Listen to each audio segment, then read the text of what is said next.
Ever thought about what it really takes for students from halfway around the world to pack up everything and come study here in the US?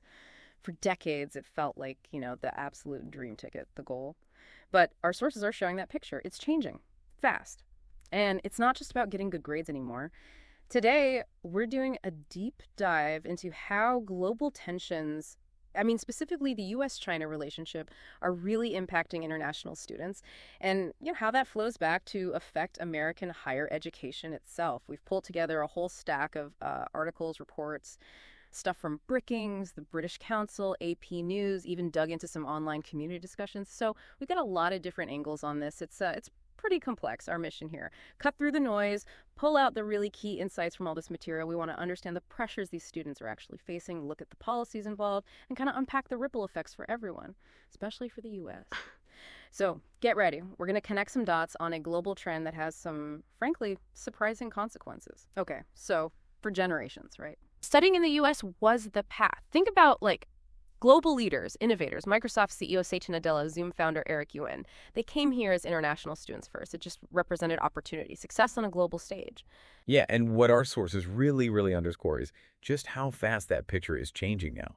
These geopolitical tensions, they're casting a pretty significant shadow over that whole path. The numbers themselves paint a stark picture. We saw data showing Chinese student numbers in the U.S., they've fallen steadily from a peak around 372,000 back in 2019. Now it's down to about 278,000. That's a drop of over 20% in just a few years. And sure, the pandemic caused disruption, obviously, but sources really point to those escalating U.S.-China tensions as a key driver, too. And to give that some context, while yes, overall international student numbers in the U.S. did bounce back. They passed 1 million again in 2022-23.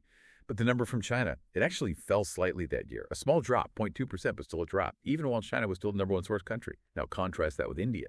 Their student numbers here exploded, up 35% in that same year. Wow. Okay, that contrast with India really highlights it. So it's not just a general slowdown, it's a really significant shift, specifically with Chinese students. So what exactly is driving this? I mean, is it just students choosing other places, or are US policies actively pushing them away? What did the sources lean towards? Well, our deep dive suggests it's really a perfect storm, a fascinating mix of things happening at once. Sources point very clearly to actions by the U.S. government as a major catalyst, specifically an increased immigration crackdown that really ramped up starting around the Trump administration. Yeah, we learned that specific U.S. policies, and maybe more importantly, how they're being implemented, are having this direct kind of chilling effect. For instance, thousands of students, they've lost their visa status, F1, J1, the main student visas.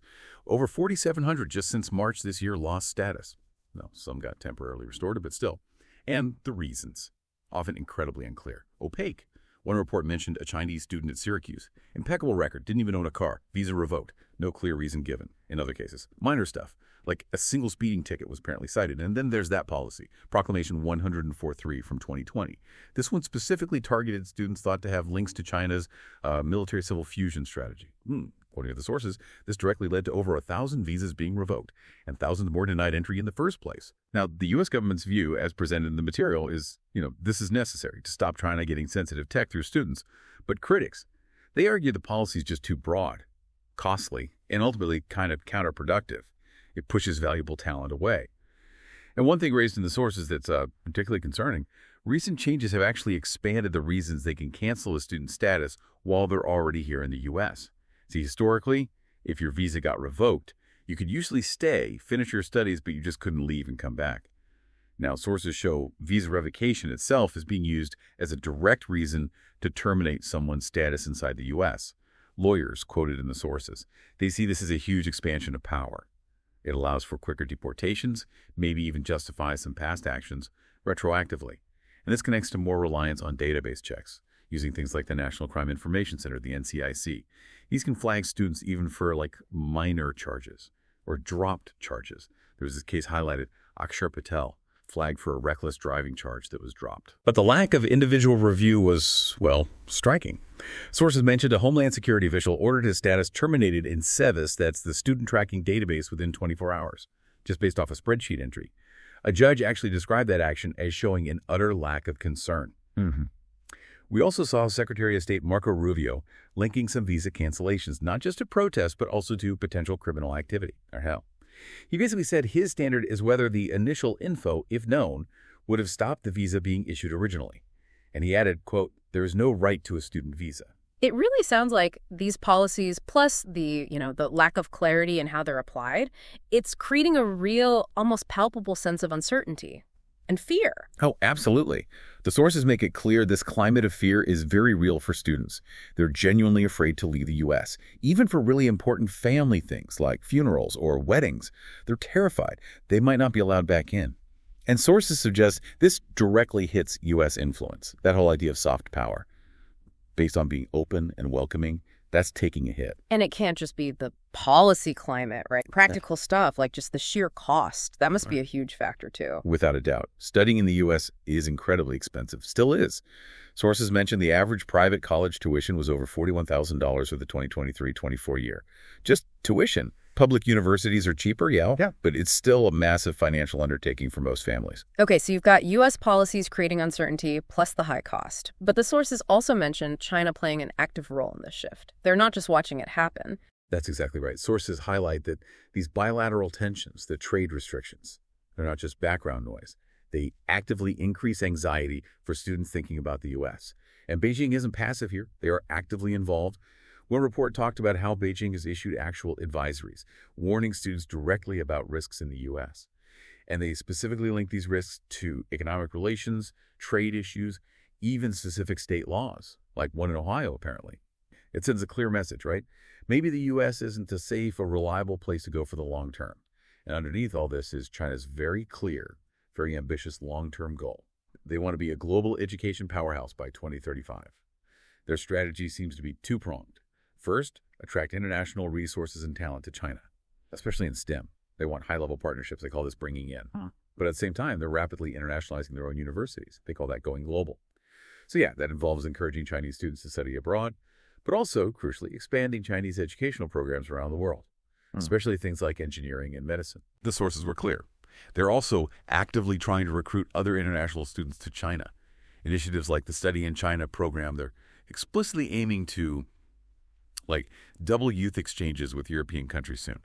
And they're backing this up with significant new scholarships, trying to draw more students from all over. Okay, wow. So the picture emerging, it's really complex. You've got U.S. policies causing uncertainty, high costs, and then China actively trying to become an alternative, maybe even discouraging students from coming here.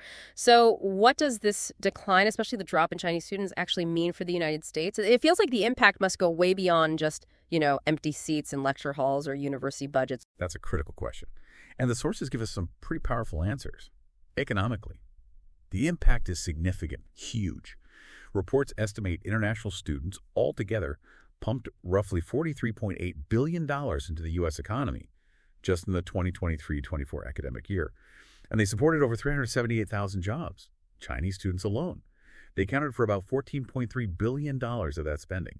So that decline of nearly 100,000 Chinese students since 2019, that translates directly into billions in lost tuition revenue. Billions. And universities really feel that, especially in states like California, New York, Illinois, Massachusetts, the places where most international students go.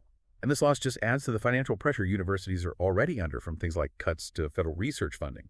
But maybe the deeper cost, the one that lasts longer, is to the U.S.'s innovation engine. Sources, including the National Science Board's 2024 report, consistently say international students are absolutely critical, essential, especially for U.S. science and engineering. Just look at key areas, computer science, cutting-edge fields like AI, quantum computing, nearly 60% of doctoral degrees in these fields. They go to international students.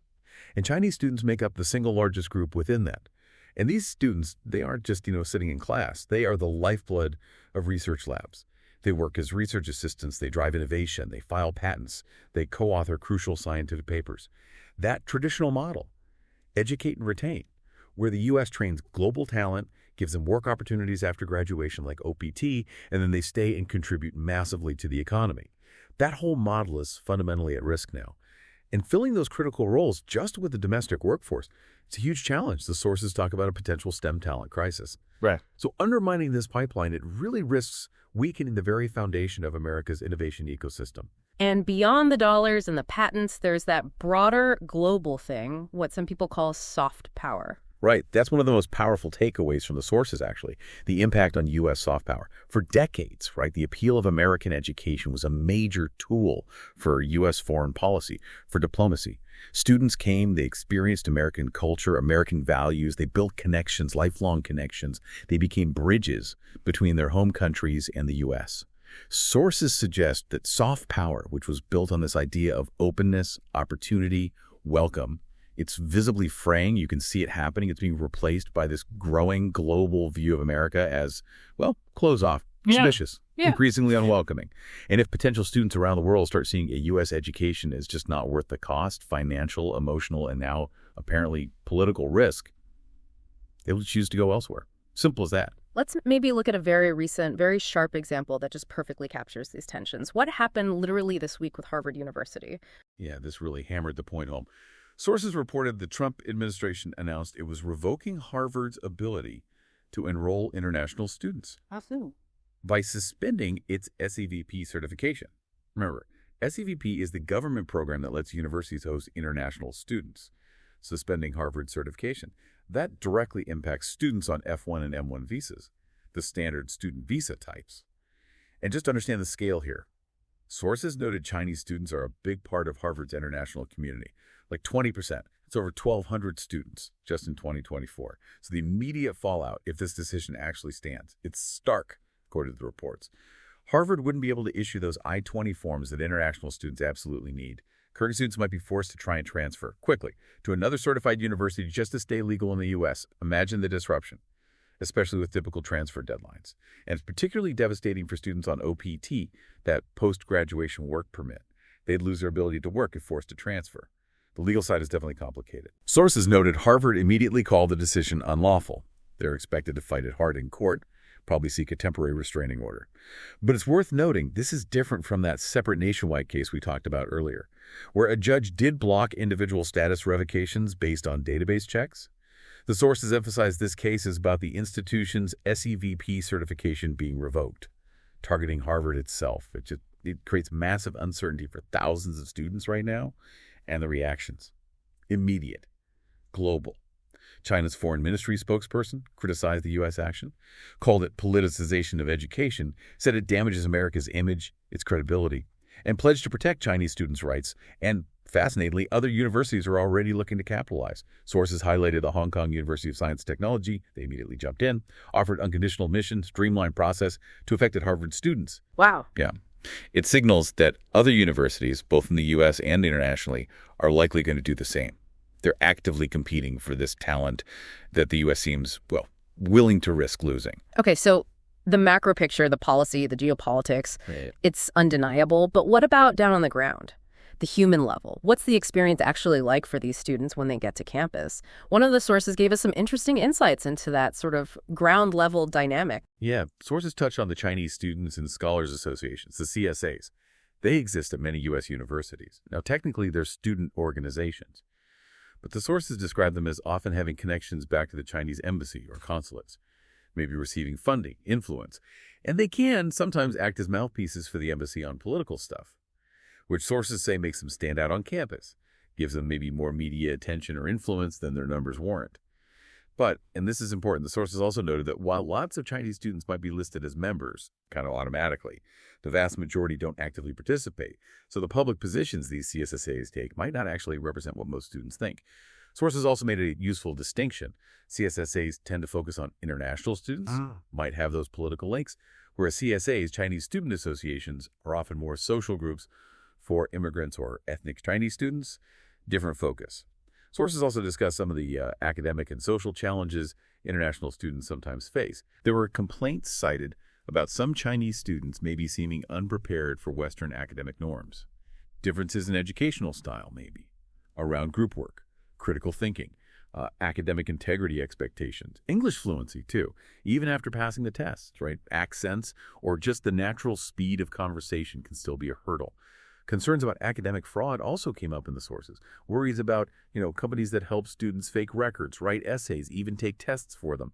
And a really significant point, kind of sobering actually, raised in the sources, is this idea of self-censorship among students.